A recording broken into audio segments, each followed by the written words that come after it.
నజరేయుడైన యేసుక్రీస్తు నామములో అడిగి పెట్టుకుంటున్నాము తండ్రి, ఆమేన్. రైట్.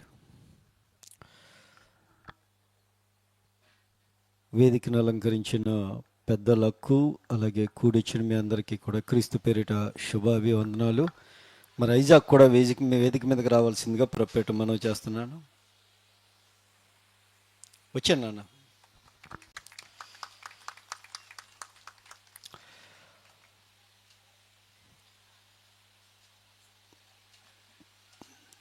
ఈ లేఖనాల పరిశోధన పెట్టి 14 సంవత్సరాలు కావస్తుంది.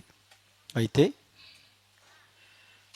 దేవుడు తన కృప నిమిత్తము 14 సంవత్సరాలు ఆత్మీయ జీవితములో బైబిల్లో నుండి అనేక సంగతులను మీరు విన్నవి కాదండి, మీరు వినలేనటువంటి మాటలు ఈ లేఖనాల పరిశోధనలో గత 14 సంవత్సరాల నుండి కష్టపడి ఇష్టముతో అనేకులకి దేవుని యొక్క మనసులో ఉన్న సంగతులను చెబుతూ ఇప్పటి వరకు కూడా నడిపిస్తున్నటువంటి దేవాది దేవునికి ముందుగా కృతజ్ఞతాస్తుతులు చెల్లించుకుంటున్నాను. చెప్పాలి అంటే ఈ 14 సంవత్సరాలు ఎలా గడిచిపోయిందో మాకైతే తెలియదు, కానీ మేము ప్రింటింగ్కి వెళ్ళేటప్పుడు ఈ బ్యానరు కొట్టడానికి ఎన్ని సంవత్సరాలు అయిందని మనం ఆలోచిస్తే 14 సంవత్సరాలు అన్నది. 14 సంవత్సరాలు అయిపోయిందా అని అనిపించింది నాకు. ముఖస్తుతి చేస్తున్నానని కాదు, కానీ ఈ WGRS ఎందుకంటే తెలియాలి, లేఖనాల పరిశోధన కాబట్టి ప్రతి విషయం ఇది ఎంత కష్టముతో కూడుకున్న పని అన్నది తెలియాలి, మనకి ఎంత భారముతో కూడుకున్న పనో తెలియాలి. ఈ వడ్డాది ప్రాంతంలో సుమారుగా 7 పిల్లలు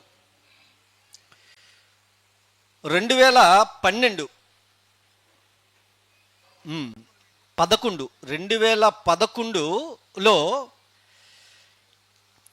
సంఘానికి ఎంతమంది వచ్చేవారు అంటే, సంఘం ఇక్కడ అప్పటికి స్థాపించబడలేదు, ఎంతమంది వచ్చేవారంటే 7 మంది పెద్దవాళ్ళు వచ్చేవారు. ఎంత పెద్దవాళ్ళు అంటే ఇంతేసి ఉండేవారు వాళ్ళు. ఇంత పెద్దవాళ్ళు 7 ఇక్కడికి వచ్చేవారు. ఈ ముందునే మన సాయి వాళ్ళ బిల్డింగ్ ఉంది కదా, అది అందులోనే పెట్టేవారు. నేను ఎందుకు ఇది చెప్తున్నానంటే, పడిన కష్టం వ్యర్థం కాకూడదు. సో అంత చిన్న పిల్లలతో స్టార్ట్ అయిన ఈ WGRS సంఘము నేటికి కూడా దేవుని కృపను బట్టి, మీ అందరి ఆదరణ బట్టి ఎంత గొప్పగా జరుగుతున్నది అంటే కేవలం ఇది మీ అందరి ప్రార్థనలు బట్టే. దేవునికి మహిమ కలుగును గాక. అలా స్థాపించిన ఈ సంఘము విశాఖపట్నం నుండి ఈ వడ్డాది ప్రాంతానికి వచ్చి నడిపిస్తూ ఎంతో కష్టపడిన బ్రదర్ చిన్నారావు గారికి నిజంగా మన అభినందనలు చెప్పుకోవాలి. ఈరోజు ముఖస్తుతి చేస్తున్నానని అనుకోకండి, ముఖస్తుతి చేయడానికి నేను చెప్పట్లే, ఆయన పడిన కష్టాన్ని అర్థం చేసుకోమంటున్నాను ప్రతి ఒక్కరూ కూడాను.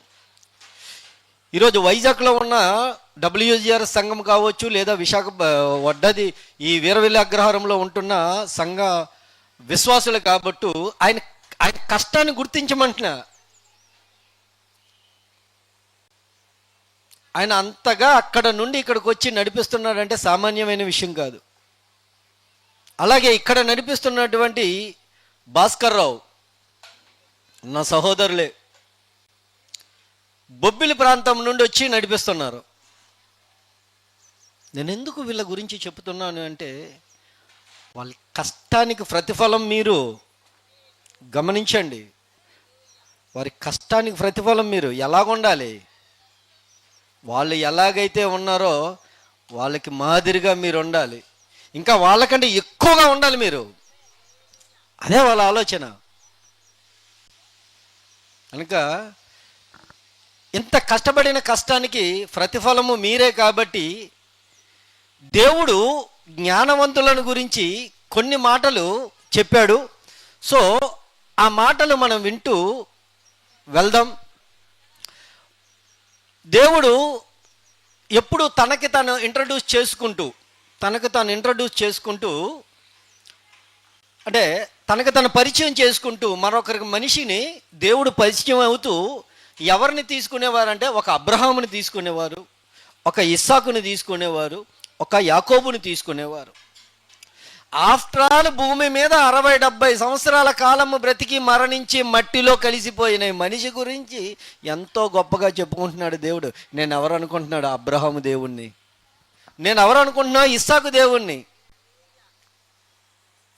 అలా దేవుడు మనుషుల గురించి చెబుతూ ఏదైనా ఒక ఉపమానము లేదా ఏదైనా ఒక విషయాన్ని కొందరికి తెలియపరచడానికి దేవుడు ఆ రీతిగా మాట్లాడేవాడు. అదే రీతిగా యేసుక్రీస్తు వారు కూడాను తన గురించి తను చెప్పుకుంటూ అక్కడ ఉంటున్నటువంటి జనాంగాన్ని టార్గెట్ చేస్తూ ఆ జనాంగం అంతా కూడా వాళ్ళ పితరులైనటువంటి వాళ్ళ గురించి ఎంతో గొప్పగా చెప్పుకుంటున్నప్పుడు యేసుక్రీస్తు వారు ఆ పితరులను టార్గెట్ చేసి ఆ పితరులను మాటలను తీసుకుంటూ ఒక మాట అంటున్నాడు. ఆ మాట చూసుకుంటూ మనము ముందుకు వెళ్దాం. ఏమ్మా, మత్తయి సువార్త తీయండి. మత్తయి సువార్త 12వ అధ్యాయము. మత్తయి సువార్త 12వ అధ్యాయము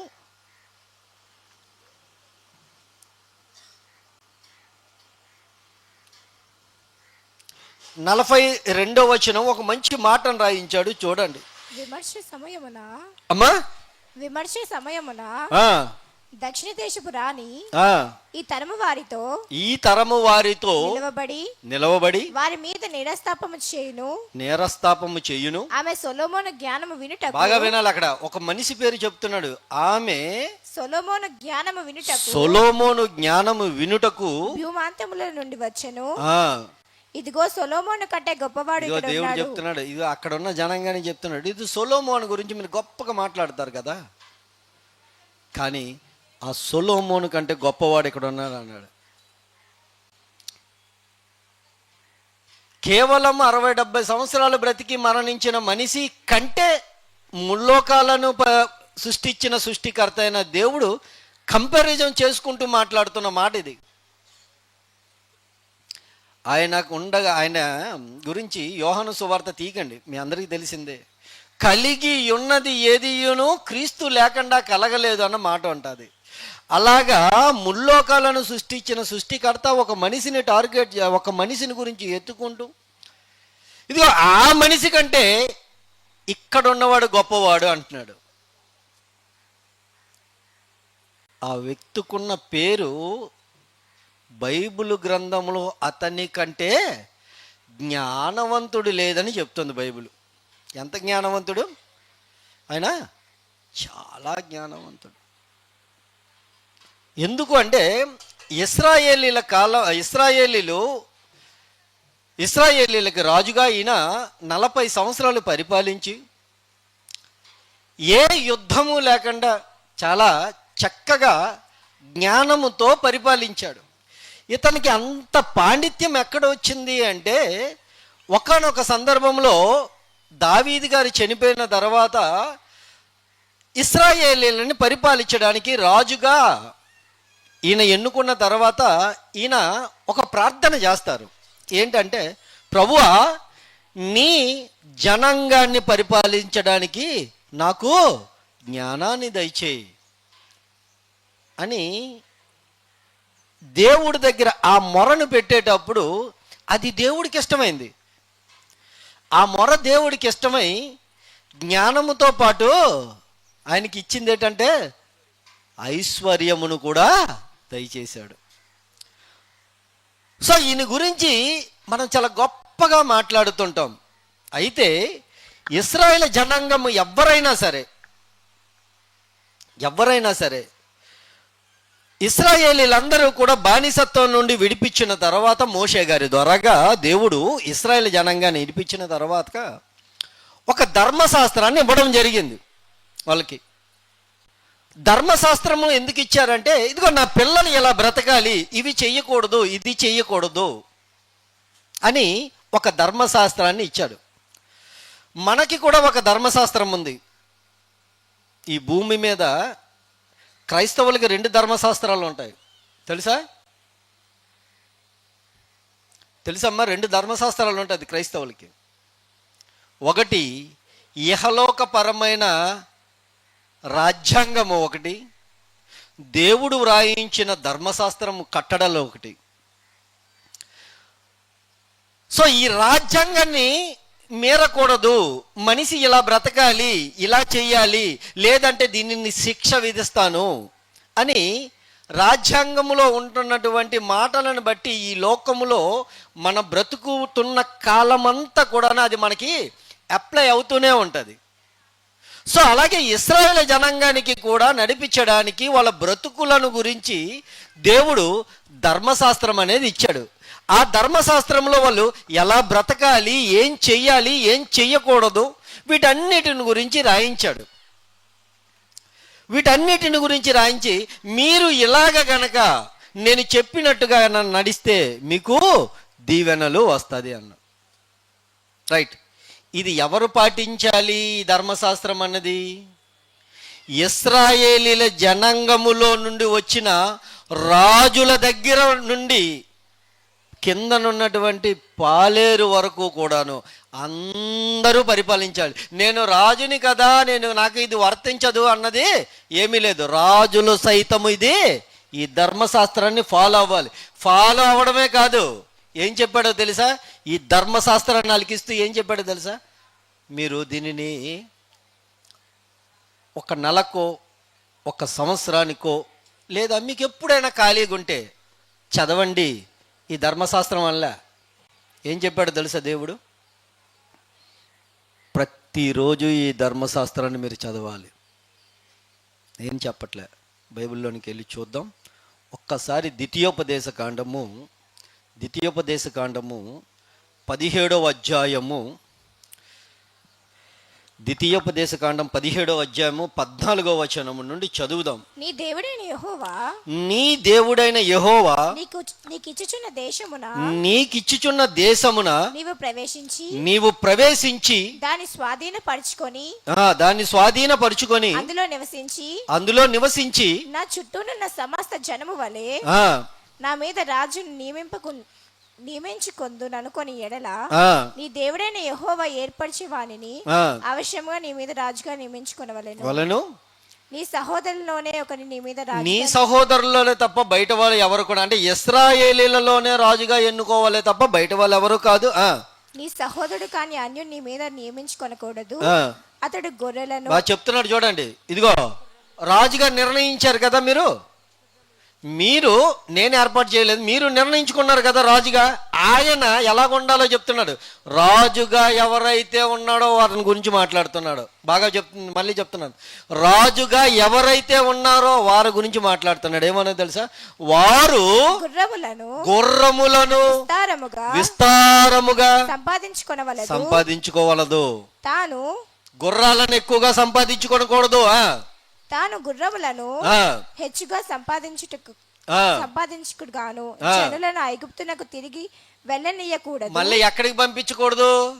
ఏ బానిసత్వములో నుండి నేను రప్పించానో, ఏ బానిస గృహములో నుండి మిమ్మల్ని అందరినీ తోలుకొని వచ్చానో, మరలా ఈ జనాంగానికి, ఏ ఇశ్రాయేలీల జనాంగానికి అయితే దేవుడు ఇస్తున్నాడో ఆ ఇశ్రాయేల్ జనాంగము ఎవరు కూడా ఎక్కడికి వెళ్ళకూడదు, మరలా ఐగుప్తు దేశానికి వెళ్ళకూడదు.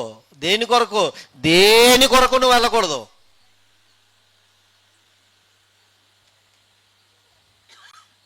ఎందుకంటే ఆ కాలంలో ఏది కొనాలన్నా ఏది చెయ్యాలన్నా ఐగుప్తు దేశంలోనే సమృద్ధిగా దొరికేది. సో అందుకనే దేవుడు ముందుగా హెచ్చరిస్తున్నాడు, బాబు మీరు అక్కడ నుండే వచ్చారు కాబట్టి తిరిగి మరలా అక్కడికి వెళ్ళకూడదు. ఏది కొనడానికి? గుర్రములు కొనడానికి కూడా మీరు వెళ్ళకూడదు. కంటిన్యూ చేయి నాన్న.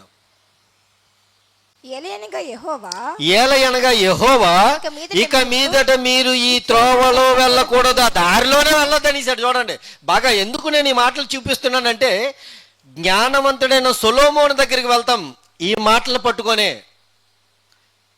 ఎందుకంటే మన టైటిల్ పేరు ఏమి ఇచ్చాం అక్కడ? దేవుని ఆజ్ఞలను మరచిన మనిషి జ్ఞానవంతుడు. ఎలా ఆజ్ఞలను మరిచిపోయాడు అన్నది, ఏం చేశాడు అన్నది, ఆయన ఎంత జ్ఞానవంతుడు అన్నది మీకు చూపించడానికే.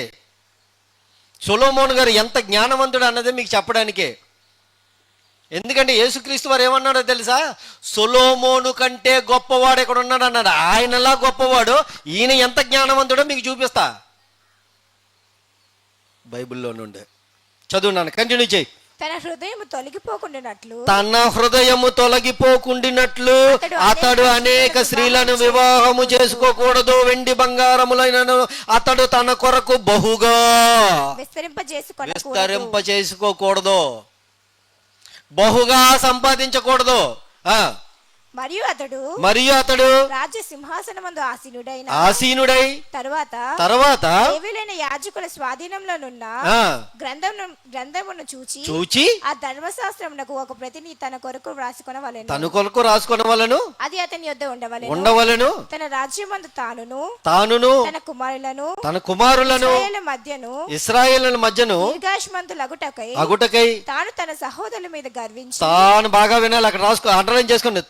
తన సహోదరుల మీద గర్వించి ఈ ధర్మశాస్త్రమును విడిచిపెట్టి కుడికి గాని ఎడమికి గాని తాను తొలగక ఉండినట్లు తన దేవుడైన యెహోవాకు భయపడి ఈ ధర్మశాస్త్ర వాక్యములను ఈ కట్టడలను అనుసరించి నేర్చుకొనుటకు అతడు తన బ్రతుకు దినములన్నీ ఆ గ్రంథము చదువుచుండవలెను. ఒక రోజా ఒక గంట? తన బ్రతుకు దినములన్నీ దేవుడు తనకిచ్చిన ఆయుష్కాలం అంతయు ఏం చేయాలి? ఆ గ్రంథము చదవాలి. ఇది దేవుడు ఇశ్రాయేలీయులకు ఇచ్చిన ఆజ్ఞ. ఎవరు?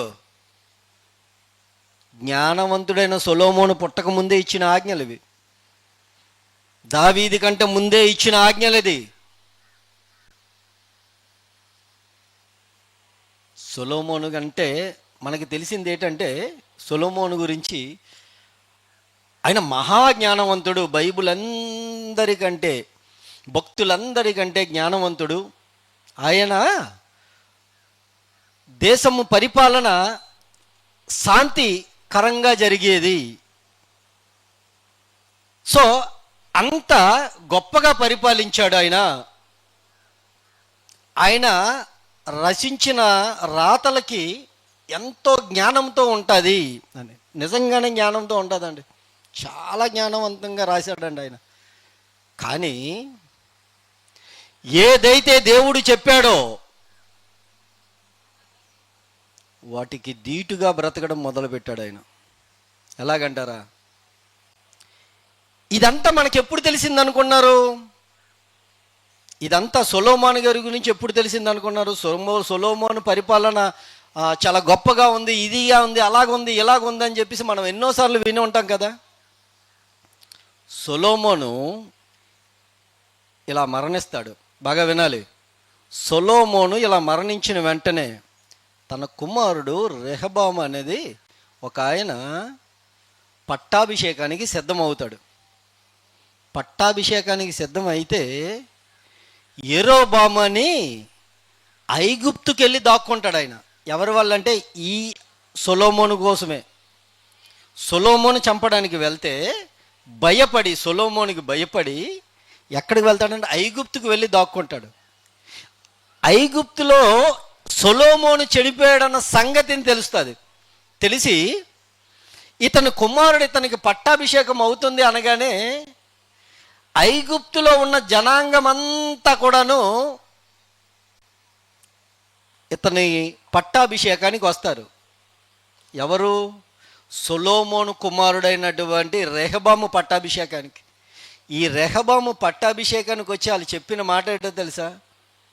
వాళ్ళు చెప్పిన మాట, అయ్యా నీ తండ్రి చాలా గొప్పగా మాకు పరిపాలించాడు కాబట్టి నీవు కూడా అలాగే పరిపాలించు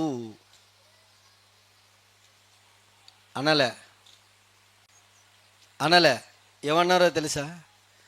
నీ తండ్రి ఉన్నాడే సొలొమోను, నీ తండ్రి సొలొమోను ఉన్నాడే, మా మీద బహుభారమైన కాడిని పెట్టి నడిపించాడయ్యా. మాకు బహుభారమైన కాడిని మా మీద పెట్టాడు. వాటిని సులకన చెయ్యేటట్టుగా నువ్వు నడిపించాలి మాకు. చూద్దామా మాట. రాజుల మొదటి గ్రంథము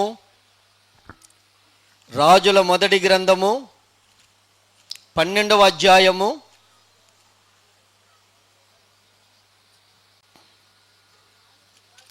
4వ వచనం. నీ తండ్రి బరువైన కాడిని నీ తండ్రి బరువైన కాడిని మా మీద ఉంచెను. మా మీద ఉంచాడయ్యా. నీ తండ్రి నియమించిన బాగా వినాలి, అండర్లైన్ చేసుకోండి. అది సొలొమోను జ్ఞానవంతుడు కదా. ఆ జ్ఞానవంతుడి గురించి ఇప్పుడు ఈరోజు కొన్ని విషయాలు మాట్లాడుకుందాం. ఎలా దేవునికి వ్యతిరేకంగా బ్రతుకుతున్నారో అన్న సంగతిని మనం గ్రహిద్దాం. చదువు నాన్న. నీ తండ్రి బరువైన కాడిని మా మీద ఉంచెను. నీ తండ్రి బహుమైన కాడిని మా మీద ఉంచెను. నీ తండ్రి నియమించిన కఠినమైన దాస్యమును. నీ తండ్రి మా పట్ల కఠినమైన దాస్యత్వమట. దాస్యత్వం అంటే ఎవరికి చూపిస్తాం చెప్పండి? ఎవరికి వాడతాం ఈ పదజాలం? ఎవరికి వాడతాం? ఒకరి దగ్గర బానిసలుగా ఉండేటప్పుడు వాడిన పదాలు ఇవి. ఒక వ్యక్తి దగ్గర బానిసత్వంలో ఉండేటప్పుడు వాడుతారు ఈ పదాలు. కానీ ఐగుప్తుని పరిపాలించినటువంటి సొలొమోను గురించి తన తండ్రి సొలొమోను చనిపోయిన తర్వాత తన కుమారుడితో ఐగుప్తు జనాంగమంతా కూడా వచ్చి చెప్తున్నారంటే సొలొమోను ఎలా పరిపాలించి ఉంటారు? చదువునాను ఒకసారి ఆ మాట. నీ తండ్రి బరువైన కాడిని మా మీద ఉంచెను. నీ తండ్రి బరువైన కాడిని మా మీద ఉంచి ఉన్నారు. నీ తండ్రి నియమించిన కఠినమైన దాస్యమును మా మీద అతడు ఉంచిన బరువైన కాడిని, అతను ఉంచిన బరువైన కాడిని నీవు చులకన చేసిన ఎడల నీవు సులకన చేయాలి. రెహబాము క్షమించాలి, యెరోబాము నువ్వు సులకన చేయాలి. ఇప్పుడు విన్నాడా? యెరోబాము కూడా వెళ్ళా. క్షమించ రెహబాము కూడా వెళ్ళా. బాగా వినాలి. అప్పటి వరకు కూడా సొలొమోను గురించి మనం అంత గొప్పగా మాట్లాడుకుంటాం కదా. ఇశ్రాయేలు జనాంగాన్ని అంతటిని కూడా ఎంత బానిసలుగా చేశాడో తెలుసా? ఆయన ఎలాంటి బానిసత్వంగా చేశాడో తెలుసా? బానిసత్వంలో నుండి విడిపించడానికి, బాగా వినాలి, బానిసత్వంలో నుండి విడిపించి వాళ్ళని పాలు తేనెలు ప్రవహించి దేశాల్లోకి నడిపించేటప్పుడు వాళ్ళు రాజును కోరుకుంటే, ఒక రాజుని కావాలనుకుంటే దేవుడు ఎంత బాధపడతాడో తెలుసా? ఇప్పటి వరకు నేను నడిపించాను కదా, వీళ్ళకి ఏం తక్కువైంది? అసలు రాజుగా గనక వీళ్ళకి గనక ఇస్తే ఆ రాజు ఏటి చేస్తాడో తెలుసా? వీళ్ళకి ఎవరైతే రాజు కావాలనుకుంటున్నారో వారి పిల్లలు ఆ రాజు బానిసలుగా చేసుకుంటారు. సౌలు గురించి చెప్తున్న మాటలు ఇవి. మీరు రాజు కావాలనుకుంటున్నారు కదా, కానీ ఒక్కసారి గనక రాజు అయితే మీ పిల్లలు మీతో సహా బానిసత్వంలోనికి వెళ్ళిపోతారు. కానీ దావీదు అలా పరిపాలించలే. వాళ్ళు శ్రేయస్సు కలిగి వాళ్ళకి కావలసినదంతా చేస్తూ దావీదు దేవుడికి ఇష్టమైన వ్యక్తిగా బ్రతికాడు. కానీ సొలొమోను వచ్చేసరికి అలా బ్రతకలేదు. ఏమని రాయించాడో తెలుసా? దేవుడు ఏమని రాయించాడో తెలుసా? దావీదులాగా నా కట్టడలను నువ్వు అనుసరించలేదు సొలొమోను, నా కట్టడలను నువ్వు అనుసరించలేదు. నేను ఏదైతే చెప్పానో దానికి భిన్నంగా బ్రతికావు. ఎలా బ్రతికాడో చూద్దాం ఒకసారి. ఎలా బ్రతికాడో తెలుసా? సొలొమోను తన బ్రతుకు కాలంలో తన కంటికి ఏది నచ్చితే అది చేసుకుంటూ వెళ్ళాడు. తన కంటికి ఇది నచ్చింది అంటే అది చేసుకుంటూ వెళ్ళారు. ఒక్కసారి అది కూడా చూద్దామా? ప్రసంగి గ్రంథము 2వ అధ్యాయము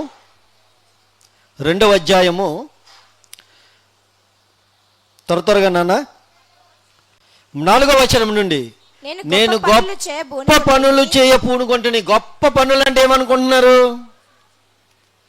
ఇశ్రాయేలు జనాంగానికి ఏదో గొప్పగా నడిపిద్దామని కాదు, ఇశ్రాయేలు జనాంగానికి ఏదో కొత్త ప్రణాళికలు వేసి వాళ్ళందరినీ కూడాను బాగుగా చేయడానికి కాదు. ఆయన గొప్ప పనులు చేయబూనుకున్నాడట. ఇంతకీ ఏట గొప్ప పనులు? నా కొరకు ఇండ్లు కట్టించుకోండి. గొప్ప పనులు అట. అది ఎవరి కొరకు? నా కొరకు, దేవుని పిల్లల కొరకు కాదు. దేవుని పిల్లల కొరకు కాదు, ఈయన కొరకు గొప్పగా ఇండ్లను కట్టించుకున్నాడట. ఇల్లు కాదమ్మో, ఇల్లు అనుకోగలరు, ఇల్లు అయితే ఒకటే. ఇండ్లను కట్టించుకున్నాడట. ఎన్ని ఇండ్లు కట్టించాడో తెలుసా ఆయన? అమ్మా, ఎన్ని ఇండ్లు కట్టించాడు? 1000 ఇల్లు కట్టించాడు. చదువునా, ముందుకెళ్దాం. ద్రాక్ష తోటలు నాటించుకుంటేని. బా, ఎవరి కొరకు? అమ్మ, నా ప్రజలందరూ కూడాను ద్రాక్ష పళ్ళు లేవుక పళ్ళు పులిసిపోతున్నాయని, వాళ్ళు పళ్ళు పులిసిపోవడం ఎందుకని, అదేదో నా పళ్ళే పులిసిపోతే మంచిదని ద్రాక్ష తోట వేసుకొని తిన్నాడట. ద్రాక్ష తోటలు నా ఇంటించుకొని ఎక్కడ అనుకున్నారు? ఊర్లో కాదు, ఈయనకుంటుంది కదా పెద్ద ప్యాలెస్. రాజు అంటే మళ్ళాటి ఇళ్ళల్లో ఉంటాడేటి, చాలా పెద్ద ప్యాలెస్లో ఉంటాడుగా. ఆ ప్యాలెస్లో ద్రాక్ష తోటలు నాటించుకున్నాడట. తోటలు నాటించుకొని నా కొరకు తోటలను, తన కొరకు, దేవుని పిల్లల కొరకు కాదు, దేవుని కొరకు కాదు, దేవుని కొరకు చేశాడమ్మా. ఒకటి ఏం చేశాడో తెలుసా? మందిరాన్ని కట్టించాడమ్మా. అదొక్కడే చేశాడమ్మా దేవుని కొరకు. శృంగార వనములను వేయించుకొని. బా, ఎందుకు? 1000 మంది ఉన్నారుగా వెనకాతల. నీకు ఒక విషయం చెప్పనా? ఇక్కడ చిన్న టాలీ చేసి చెప్పనా? ఎంతమంది ఉన్నారు? 700 మంది భార్యలు, 300 మంది ఉపపత్నులు. ఏమ్మా? సో వీళ్ళ కొరకు నగరాలు కట్టించడం ఇవన్నీ కూడా తర్వాత చెప్దాం. భార్యల గురించి మాట్లాడతాం. 1000 మంది భార్యలు. రోజుకు ఒకరి దగ్గరికి వెళ్ళాడనుకో సంతోషంగా ఉండడానికి. ఈరోజు నా దగ్గరికి వచ్చాడు అనుకో సొలొమోను, ఇంకా నా దగ్గరికి ఎప్పుడు వస్తాడు? ఎప్పుడు వస్తాడు? టోకెన్ నెంబర్ అంతా మరలా అంటే ఎన్ని సంవత్సరాలు? 3 సంవత్సరాల తర్వాత మళ్ళా నాకు టోకెన్. జ్ఞానవంతుడే. ఆయన రాజ్యము శాంతియుతంగా పరిపాలించాడు అనుకున్నాం, కానీ ఆయన శాంతి వెనకాతల ఆయన స్వార్థమే. దేవుడు ఎందుకు ఆ మాట పలికాడో తెలుసా? సొలొమోను కంటే గొప్పవాడు ఎక్కడ ఉన్నాడని చెప్పేసి మీకు చూపిస్తాను ఎలా గొప్పవాడో దేవుడు. చదువునానా.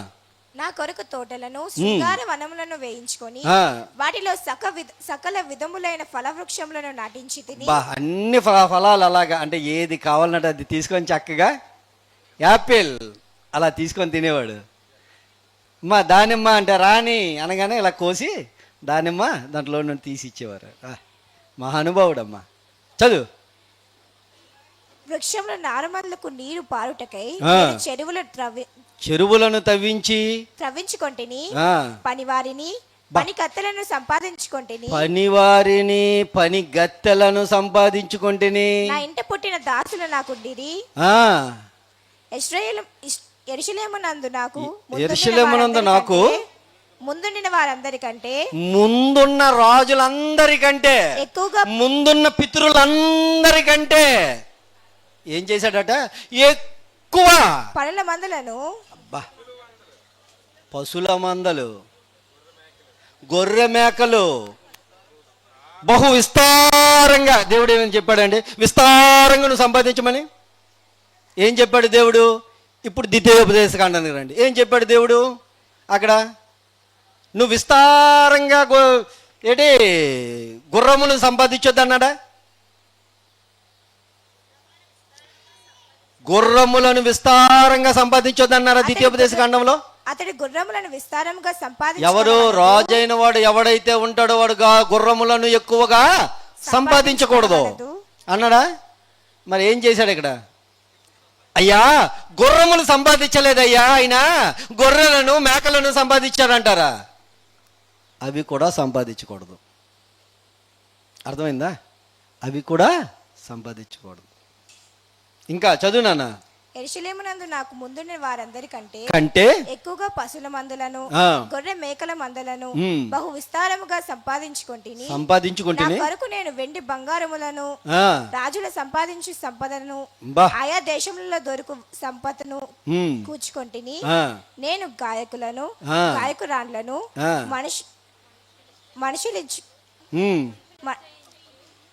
మనుషులు ఇచ్చేయించి సంపాదనను సంపాదించుకొంటిని. బహుమంది ఉపపత్నులను ఉంచుకొంటిని. నాకు ముందు మహానుభావుడు అన్ని చాలా ఫ్రాంక్ గా చెప్తున్నాడండి. మనం ఒకరు ఉంచుకున్నా చెప్పం కానీ ఈయన 300 మందిని ఉంచుకున్నా నిజాయితీగా ఒప్పుకున్నాడు, నేను ఉంచుకున్నానని చెప్పేసి. ఎవరికి లేదట అంతకు ముందు యెరూషలేములో ఏంటి 1000 మంది భార్యలు. ఎలా పొందాడట? గనుడగా నా కంటికి ఏదైతే నచ్చుతుందో దాన్ని నేను దాన్ని విడిచిపెట్టలేదు అంటాడమ్మా. నా కన్నులు ఆశించిన వాటిని దేనిని దానిని చూడకుండా నేను అభ్యంతరపరచలేదంటే ఏదైనా చూడు, ఏదైనా చెయ్యో, నీ ఇష్టం, ఎందుకంటే నువ్వు రాజు కాబట్టి. ఇది దేవుడు చెప్పాడా? పోనీ ఇంత చేస్తున్నా దేవుడు చెప్పి ఉండాలిగా. దేవుడు చెప్పాడా ఎక్కడైనా? దేవుడు ఏం చెప్పాడో తెలుసా? నువ్వు నీ తండ్రి అయిన దావీదులాగా పరిపాలించట్లేదు సొలొమోను.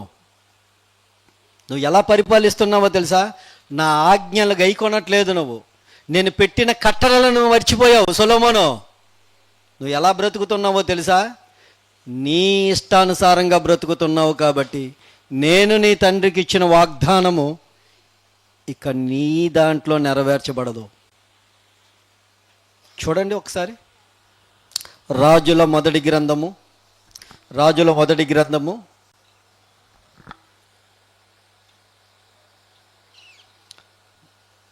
1వ వచనము నుండి 11వ అధ్యాయం, రాజుల మొదటి గ్రంథము 11వ అధ్యాయము 1వ వచనం నుండి ఒక్కొక్కటి చదువుకుంటూ వెళ్దాం. మోయాబీయులు, ఎదోమీయులు, అమ్మోనీయులు, సిదోనీయులు, హిత్తీయులు అనే జనులు నీ హృదయంలో తమ దేవతల తట్టు త్రిప్పుదురు గనుక వారితో సహవాసం చేయకూడదనియు వారిని మీతో సహవాసం చేయనీయకూడదనియు యెహోవా ఇశ్రాయేలుకు సెలవిచ్చి ఉన్నాడు. చెప్పాడా? అయితే రాజైన సొలొమోను చెప్పాడా లేదా? చెప్పిన తర్వాత ఏం చేయాలి చెప్పండి. దేవుడు ఏదైతే ఆజ్ఞ ఇచ్చాడో దాన్ని పరిపాలించవలసిన, దాన్ని పాటించవలసిన బాధ్యత ఎవరుంది? మీకు ఇంకా అర్థమైనట్టు చెప్పాలంటే, తండ్రి ఒక తిరుగుబోతు, తాగుబోతు అయితే పిల్లడేమవుతాడు? అదే త్రోవకు చెందుతాడుగా. అదే తండ్రి నీతిగా నిజాయితీగా బ్రతుకుతున్నప్పుడు పిల్లడేటవుతాడు? అదే నీతిని పాటిస్తాడు. కానీ సొలొమోనుకి జ్ఞానం ఎక్కువైపోయింది. ఎంత ఎక్కువైపోయిందంటే సొలొమోనుకి జ్ఞానము చాలా అధికమైపోయింది. ఆ అధికమైన జ్ఞానముతో ఏం చేశాడో తెలుసా? ఏదైతే దేవుడు చెయ్యొద్దన్నాడో, ఏదైతే దేవుడు చెయ్యకూడదన్నాడో, ఏదైతే నువ్వు నా కట్టడలను పాటించాలన్నాడో వాటన్నిటిని విడిచిపెట్టుకుంటూ వచ్చాడు. ఎప్పటి వరకో తెలుసా? రాజు అయినంత వరకు బాగున్నాడండి. ఎంత భక్తిగా ఉన్నాడో తెలుసా? రాజు అయినంత వరకు చాలా భక్తిగా ఉన్నాడండి. ఎప్పుడైతే పీఠం మీదకి ఎక్కాడో దేవుడి మాటల్ని పక్కన పెట్టాడు. దేవుని మాటల్ని పక్కన పెట్టాడు. చదవండి అమ్మా. అయితే రాజైన సొలొమోను ఫరో కుమార్తెను గాక ఆ జనులు ఇంకా అనేక మంది పరస్త్రీలను మోహించి. అసలు చూడండి ఈ మాట, ఆ పదజాలం చూసారా? మోహించి. ఆ పదజాలం ఎప్పుడు వాడతారో తెలుసమ్మా? మీరందరూ నా తల్లి లాంటి వాళ్ళు, అక్క చెల్లి లాంటి వాళ్ళు, కానీ ఆ పదం ఎప్పుడు వాడతారో తెలుసా? కామము బాగా నెత్తి మీదకి ఎక్కేటప్పుడు వాడతారమ్మా పదాలు. మోహించడం అన్న పదం. ఎక్కడికి వెళ్ళొద్దన్నాడో, ఐగుప్తుకు నువ్వు వెళ్ళొద్దంటే అదే ఐగుప్తుకు వెళ్ళి వివాహం చేసుకొని వచ్చాడు. ఐగుప్తుకు ఏ జనాంగాన్ని కూడా నువ్వు తీసుకొని వెళ్ళొద్దని దేవుడు ఆజ్ఞ ఇస్తే అదే ఐగుప్తుకు వెళ్ళి జనాంగానికి చెప్పాడు కాబట్టి నాకు వర్తించదు కాబట్టి అని ఇతను వెళ్ళి వివాహం చేసుకొని వచ్చాడు. ఇతనికి వర్తించదా మాట? ఆ కట్టడం ఈయనకు వర్తించదా? ద్వితీయోపదేశ కాండములో నీ బ్రతుకు దినములన్నీ ఎవరికి చెప్తున్నాడు? రాజు అయినటువంటి ఇశ్రాయేలు జనాంగంలో రాజు మొదలుకొని కింద స్థాయిలో ఉన్నవాడు ప్రతి ఒక్క సామాన్యుడి వరకు కూడా దాన్ని ఏంటి చేయాలి? బ్రతుకు దినములంతా కూడా దాన్ని చదువుతూ పాటిస్తూనే ఉండాలి. అది దేవుని ఆజ్ఞ. చదువు నాన్న కిందకి. కామురత కలవాడే వారిని ఉంచుకొని వచ్చాను. అతనికి 700 మంది రాజకుమార్తెలైన భార్యలను 700 మంది ఉపపత్నులను కలిగి ఉండేది. దేవుడు చెప్పాడా చేసుకోవద్దని? అధికమైన భార్యల్ని సంపాదించొద్దన్నారా ద్వితీయోపదేశ కాండంలో? ఎక్కువ భార్యలను నువ్వు చేసుకోవద్దని ఆజ్ఞ ఇచ్చాడా? ఆయన ఏడ్ చేశాడు. చదువున్నాను, చదువు, కంటిన్యూ చదువు త్వరగా. భార్యలు అతని హృదయం తిప్పివేసిరి. సొలొమోను వృద్ధుడైనప్పుడు అతని భార్య 5 సొలొమోను అష్టారోతు అని సిదోనీల దేవతను దేవుడికి ఏదైతే హేయములైనవో, ఏదైతే అయిష్టమో, ఏదైతే చెయ్యకూడదని చెప్పాడో దేవుడు వీటన్నిటిని అయినా క్షమిస్తాడేమో కానీ 5వ వచనములో ఉన్న వాటిని మాత్రం అస్సలు క్షమించడు దేవుడు. క్షమాపణే ఉండదు.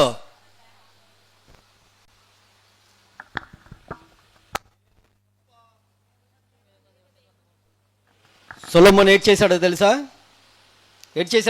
సొలొమోను చూడండి ఏడ్ చేశాడు. సొలొమోను అష్టారోతు అని సిదోనీల దేవతను మిల్కోము అను అమోనీల హేయమైన దేవతను అనుసరించి నడిచెను. ఈ ప్రకారము సొలొమోను యెహోవా దృష్టికి చెడు నడత నడిచి. ఎవరు అనుసరించి నడిచాడమ్మా? గ్రంథం ఇచ్చాడుగా, మరి దాన్ని ఏడు చేశాడు? గ్రంథం ఇచ్చాడు కదా, ఏం చేశాడు దాన్ని? నువ్వు ఉండు, గ్రంథం కదా, నువ్వు గ్రంథం ఉండు. ఇదో నా పక్కన నా భార్యలు ఉన్నారు. ఆ హానుభావుడు ఆదాము ఉన్నారు చూసారా? ఆదాము అక్కడి నుండి వచ్చిందండి. ఎలా వచ్చిందంటారా? ఆదాము స్త్రీని చూడగానే ఏం చేశాడో చెప్పాలి అమ్మా. దేవుడు గుర్తున్నాడమ్మా. అప్పుడు దేవుడు ఉన్నాడమ్మా. నా ఎముకలో ఎముక, నా మాంసములో మాంసము, నాలో నుండి తీయబడ్డావు కాబట్టి నువ్వు నారి అనబడదు తప్ప. దేవా నీకు స్తోత్రము దేవా, నా కొలకొద్దు ఒక స్త్రీని ఇచ్చావు దేవా అన్నాడా? పోనీ దేవుడు ఎక్కడ ఉన్నాడు అప్పుడు? పక్కనే ఉన్నాడా? తీసుకొని వచ్చింది దేవుడేనా?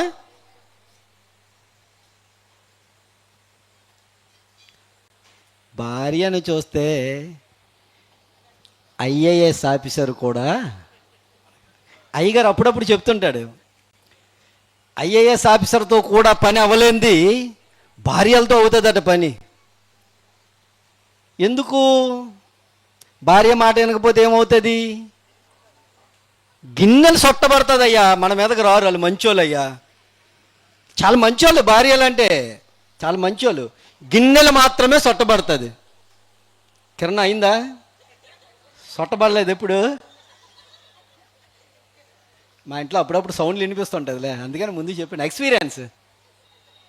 ఏమ్మా, మీరు అందరూ మంచోరు, అలా చేయరు కదా. ఏదైతే దేవుడు చెప్పాడో, ఏదైతే దేవుడు చెయ్యొద్దని చెప్పాడో, నువ్వు అనేక భార్యలను తీసుకోవద్దు, ఎందుకంటే వాళ్ళు నీ మనసు తిప్పేస్తారా. ద్వితీయోపదేశ కాండంలో ఇచ్చాడు మాట. ఆజ్ఞలన్నీ పక్కన పెట్టాడు, ధర్మశాస్త్రాన్ని పక్కన పెట్టాడు, వాటిని అనుసరించి నడ్డం మొదలు పెట్టాడు. జ్ఞానవంతుడే, జ్ఞానంతో మెసులుకోవచ్చు కదా. తప్పు తల్లి, అది మనం చెయ్యకూడదు, అది మనకి తగదు అని మార్చుకోవచ్చు కదా. చదువుదాం, ఇంకా ముందుకు పదాం త్వరగా. ఈ ప్రకారం సొలొమోను యెహోవా దృష్టికి చెడు నడత నడిచి తండ్రి అయిన దావీదు అనుసరించినట్లు, తన తండ్రి అయిన దావీదు అనుసరించినట్లు యథార్థ హృదయముతో యెహోవానే అనుసరింపలేదు. 7వ వచనం. సొలొమోను కెమోషు అను మోయాబీల హేయమైన దేవతకును, మెలెకు అను అమ్మోనీయుల హేయమైన దేవతకును యెరూషలేము ఎదుటనున్న కొండ మీద బలిపీఠములను కట్టించెను. చూడండి, మహానుభావుడు ఎన్ని కట్టించి ఉంటాడో చూడండి. కట్టించి తమ దేవతలకు ధూపము వేయిచు బలులు అర్పించుచుండిన పరస్త్రీలైన తన భార్యల నిమిత్తము అతడు ఇలాగు చేసెను. ఇశ్రాయేలు దేవుడైన యెహోవా అతనికి 2 మార్లు ప్రత్యక్షమై, ఇశ్రాయేలు దేవుడైన యెహోవా అతనికి 2 మార్లు ప్రత్యక్షమై, నీవు ఇతర దేవతలను వెంబడింపవలెను, చేస్తున్నది చాలా తప్పు సొలొమోను, నువ్వు చాలా తప్పు పని చేస్తున్నావు. ఇప్పుడు చెప్తున్నాను విను సొలొమోను, సమయం ఆసన్నమై అదే టైం అయిపోతుంది కాబట్టి నేను ముందుకు వెళ్ళిపోతున్నాను. ఇప్పుడు చెప్తున్నాను సొలొమోను, ఇప్పటి వరకు నేను తండ్రిని ఆజ్ఞ ఇచ్చాను, నీ వంశమే రాజుల వంశముగా నేను తరతరాలు చూసుకుంటానని మాట ఇచ్చాను. కానీ ఇప్పుడు చెప్తున్నాను, నీ నుండి ఇప్పుడు నీ రాజ్యాన్ని తీసేబోతున్నాను. మరి ఎవరికి ఇస్తావు ప్రభు అంటే, నీ కింద పని చేస్తున్నాడు కదా, నీ కింద పని చేస్తున్నాడు కదా యెరోబోము అని, ఆయనకి ఇస్తానన్నాడు. కానీ పదవి కోసం, బాగా వినండి, ఆయనకి సంపడానికి కూడా చూశాడు సొలొమోను. తెలుసా అండి? దేనికోసం? రాజ్యం ఎక్కడ పోతాదేమో అన్న భయంతో. రాజ్యం నా మాట అనుకుంటున్నారా? చూడండి 40వ వచనం. జరిగిన దానిని విని సొలొమోను యెరోబామును చంప చూడగా, యెరోబాము లేచి ఐగుప్తు దేశమునకు పారిపోయి ఐగుప్తు రాజు అయిన షీషాకు వద్ద చేరి సొలొమోను మరణమగు వరకు ఐగుప్తులోనే ఉండెను. చూసారా? చంపడానికి చూశాడట. దేనికోసం? రాజ్యం ఎక్కడ పోతాదేమోనని. ఇశ్రాయేలు జనాంగానికి ఎంత బానిసలుగా చేశాడో తెలుసమ్మా. ఇప్పుడు ఐగుప్తులో నుండి వివాహము చేసుకొని వచ్చిన తన భార్య అయినటువంటి ఐగుప్తు రాజు కుమార్తెని వివాహం చేసుకొని ఎక్కడికి తీసుకొని వచ్చాడంటే యెరూషలేముకి తీసుకొని వచ్చాడు. యెరూషలేముకి తీసుకొని వచ్చిన తర్వాత యెరూషలేములో ఒక నగరాన్ని కట్టించాడు, ఒక ఇల్లుని కట్టించాడు ఆమె గురించి. ఆ ఇల్లుని కట్టడానికి ఎవరు అవసరం? ఇశ్రాయేలీల అవసరం. ఏమ్మా, ఆవిడికి కాపలా ఉండడానికి ఇశ్రాయేలీల అవసరం, ఆవిడికి చెలికత్తలుగా ఉండడానికి ఇశ్రాయేలీల అవసరం. అంటే ఇశ్రాయేలీలకి ఎలా బానిసలుగా చేసుకుంటున్నాడు అన్న విషయాన్ని చెప్తున్నా మీకు. నా జనాంగం అన్నాడు దేవుడు, నా పిల్లలు అన్నాడు. అలాంటి పిల్లలందరినీ కూడాను బానిసలుగా చేశారు. ఇంకో విషయం తెలుసా? పాపం వాళ్ళ ఇంట్లో యజమానులు ఒక్క నెల ఇంట్లో ఉంటే మరొక నెల వేరే దిక్కలకి వెళ్ళి సొలొమోను చెప్పినట్టుగా పనిచేయాలి. తెలుసమ్మా? అలాగా ఎంతమంది పని చేయాలో తెలుసమ్మా? 1,83,000 మంది ఒక నెల ఇంట్లో ఉంటే మరొక నెల వేరే ఊరికి వెళ్ళి పని చేయాలి. వాళ్ళని సూపర్వైజర్లు వాళ్ళకి సూపర్వైజర్లుగా ఉండడానికి 3300 మందిని నియమించాడు. అది ఇశ్రాయేలీలే. వీళ్ళందరినీ బానిసలుగా చేసుకుంటూ ఎంత బానిసలోకి తీసుకుని వెళ్ళారో చూసారా. అందుకనే సొలొమోను చనిపోయిన తర్వాత రెహబాము రాజు అయితే రాజు దగ్గరికి ఇశ్రాయేలీలందరూ వచ్చి చెబుతున్న మాట ఏంటో తెలుసా? మీ నాన్న మా మీద బహుకాడిని వేశాడయ్యా, దాన్ని చులకన చెయ్యయ్యా. ఈ రాజు పదవి కోసం ప్రాకులాడితే యేసుక్రీస్తు అన్నాడుగా, సొలొమోను కంటే గొప్పవాడు ఇక్కడ ఉన్నాడండి. ఆయన ఎలా గొప్పవాడో తెలుసా? ఈ రాజు పదవి కోసం పాకులాడితే, ఈ రాజు సీటు కోసం, రాజ్యరికం ఉన్న సీటు కోసం పాకులాడితే, ఆ రాజు సీటును వదిలిసేసాడు. అది యేసుక్రీస్తు వారు.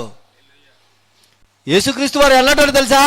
పరలోకములో ముల్లోకాలను పరిపాలిస్తూ ఏకచక్రంగా ఏకాధిపతిగా ఉన్నాడు. ఆయన ఏం చేశాడో తెలుసా? ఇది నాకొద్దు, నా వాళ్ళని నేను రక్షించాలని పరమును వీడి అంత హోదాలో ఉన్న ఆయన పేరేటో తెలుసా? రాజులకు రాజు, ప్రభువులకు ప్రభు. అదేనండి నాకొద్దు. నేను నా పిల్లలతో ఉండడమే, నా పిల్లల్ని రక్షించుకోవడమే నాకు కావాలి.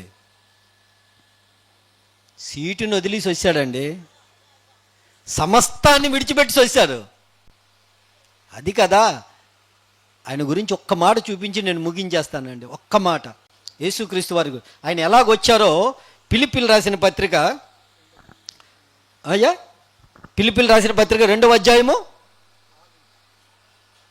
6 నుండా, ఫిలిప్పీలు రాసిన పత్రిక 2వ అధ్యాయం 6 నుండి ఒకసారి చదువుదాం. స్వరూపము కలిగిన వాడయుండి, ఈయన ఈ జ్ఞానవంతుడైన సొలొమోను ఎంతగా గొప్పగా చెప్పుకుంటున్న ఈ సొలొమోను ఇశ్రాయేలు జనాంగానందరికీ కూడా బానిసలు చేసేసి వాళ్ళ బానిస బ్రతుకుల మీద ఈయన ఒక్క ఆశలను నెరవేర్చుకోవడానికి, ఈయన ఒక్కరి కోరిక తీర్చుకోవడానికి అందరినీ, ఇశ్రాయేలు జనాంగం అంతటినీ కూడా బానిసలుగా పరిపాలించిన ఈయన, కానీ యేసుక్రీస్తు వారు అందరి కోసం సమస్తమైన అధికారాన్ని సైతము విడిచి భూలోకాన్ని వచ్చి ఆయన ఎలాగొచ్చాడో తెలుసా? రాజుగా వచ్చి, నేను రాజుని అనుకొని ఆయన రాజ్యాన్ని వెళ్ళా. ఎందుకంటే ఆయన రాజ్యము ఈ భూ సంబంధమైనది కాదు. ఆయన వచ్చి వస్తూ ఏమంటున్నాడో తెలుసా? ఎలాగొచ్చాడో చూడండి, చదువునండి. ఆయన దేవుని స్వరూపమై ఉండి దేవునితో సమానుడుగా ఉండుట విడిచిపెట్టకూడని భాగ్యమని ఎంచుకొనలేదు గాని మనుష్యుని పోలికగా పుట్టి దాసుని స్వరూపం. ఈ దాసుడు ఏం చేశాడో తెలుసా? మట్టి బ్రతుకులతో బ్రతుకుతున్న మనిషి కాళ్ళను సైతం కడిగాడండి ఈ రాజు సొలొమోనులాగా రాజ్యరికం మీద కూర్చొని ఏలలే, మనందరితో ఉండడానికి వచ్చేసాడు. కాళ్ళు సైతం కడిగాడండి. తన వస్త్రాన్ని ఇప్పి టవ్వాలు పైన వేసుకొని ప్లేటు చేతిలో పెట్టి నీళ్ళేసి కడిగాడు. అంటే కాళ్ళను సైతం పట్టుకున్నాడంటే అది కదా ప్రేమ. మరి గొప్పవాడు కాదా? అందుకే కదా చెప్పాడు, సొలొమోను కంటే గొప్పవాడు ఉన్నాడు. ఆ జ్ఞానం వాళ్ళకి అర్థం అవ్వలా. జ్ఞానానికే నిలయం అన్న సంగతిని ఇశ్రాయేలు జనాంగం మర్చిపోయింది. నేడు క్రైస్తవులు కూడా మర్చిపోయారేమో. అంతటి గొప్ప మహానుభావుని నువ్వు కలిగినందుకే నువ్వు ఎంత ధన్యుడివో ధన్యురాలువో నీకు అర్థం కావట్లే. అలాంటి ధన్యురాలువైన నువ్వు క్రీస్తు కొరకు బ్రతకాలి. ఆయన ఆజ్ఞలను పాటిస్తూ ఆయన కొరకు నువ్వు భూమి మీద నీకు ఆయుష్య కాలం ఇచ్చినంత వరకు కూడా ఆయన కొరకు ప్రయాసపడాలి. అందుకే అన్నాడు ఆయన, మీరు నిబంధన రక్తముతో నేను కొన్నాను కదా మీకు అమ్మ ప్రతి ఆదివారం తింటున్నారమ్మా రొట్టె ద్రాక్షరసం తింటున్నారా అమ్మ? టేస్ట్ బాగుంది, అవి రుచిగా ఉందా? మా చర్చిలో బాగా రుచిగా ఉంటుందమ్మా, మంచిది పెడతారు మా చర్చిలో, టేస్ట్ బాగుంటుంది. అంటే మీ దగ్గర కూడా అలాగ ఉన్నదా అని? ఉన్నదమ్మా, తింటున్నారా ఆదివారం అది? తిని ఏడ్ చేస్తున్నారమ్మా. చూసి ముగించుకుందామా, నేను కూడా ఏదో బైబిల్ కూడా మూసేస్తున్నా, చూసి ముగించుకుందామా. కొరింథీయులకు రాసిన పత్రిక చూడమ్మా. తింటున్నావు కదా, ఆ క్రీస్తు కొరకు నువ్వేం చేయాలి? ఆదివారం ఒకరోజు కూర్చొని, ప్రభువా మా కొరకు నువ్వు రక్తాన్ని చిందించావు ప్రభా అంటే అయిపోతుందా? మరి ఏం చేయాలి? కొరింథీయులకు రాసిన మొదటి పత్రిక 11వ అధ్యాయము 26వ వచనం. మీరు ఈ రొట్టెని త్రీని పాత్రలోని తాగినప్పుడల్లా ప్రభువు వచ్చి వరకు ఆయన మరణము ప్రచురించుదురు. ఎంతమందికి ప్రకటన చేస్తున్నాం? రొట్టెని తిని రొట్టెని తాగి నన్ను జ్ఞాపకం చేసుకోండి అంటాడు పై వచనంలో. జ్ఞాపకం చేసుకున్నాం ప్రభా, నువ్వు మా కొరకు ఎంత కష్టపడ్డావు ప్రభా. ఇంకా బయటకు వచ్చిన తర్వాత ఇంకేం ఉండవు. అది